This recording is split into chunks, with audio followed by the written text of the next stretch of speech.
بسم اللہ الرحمن الرحیم۔ محترم سامعین کرام، 40 احادیث کا سلسلہ جاری ہے۔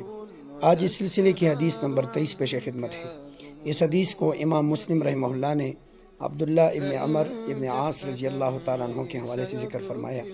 نبی کریم صلی اللہ علیہ وسلم نے فرمایا، قد افلح من اسلم ورزق کفافا وقنعہ اللہ بما آتاہ، کہ یقیناً وہ شخص کامیاب ہوا جو اسلام لایا، ورزق کفافا، اور جس کو بقدر حاجت رزق دیا گیا، اور وقنعہ اللہ، جس کو اللہ تعالیٰ نے صبر اور قناعت کی توفیق بخشی، بما آتاہ، ان نعمتوں پر جو نعمتیں اللہ تعالیٰ نے اسے بخشی ہیں۔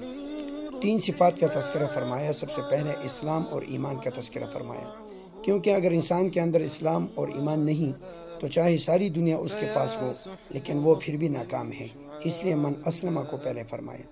دوسری صفت رزق کفافا، کہ جس انسان کو بقدر حاجت رزق دیا گیا تو وہ کامیاب ہے۔ رزق کفاف کا مطلب یہ ہے کہ اللہ تعالیٰ اس کی ضرورتوں کے مطابق اس کو نعمتیں اور رزق سے نوازے، اور اتنا رزق اس کو دے کہ یہ کسی اور سے سوال کرنے کے لیے محتاج نہ رہے، اس کو رزق کفاف کہتے ہیں۔ پھر رزق صرف کھانے کو نہیں کہتے ہیں، بلکہ ہر وہ نعمت، ہر وہ چیز جس کے لیے اس بندے کی حاجت ہوتی ہے اور جس کی طرف یہ بندہ محتاج ہوتا ہے تو اللہ تعالیٰ اس کو وہ دے دیتے ہیں، اس کو رزق کفاف کہتے ہیں۔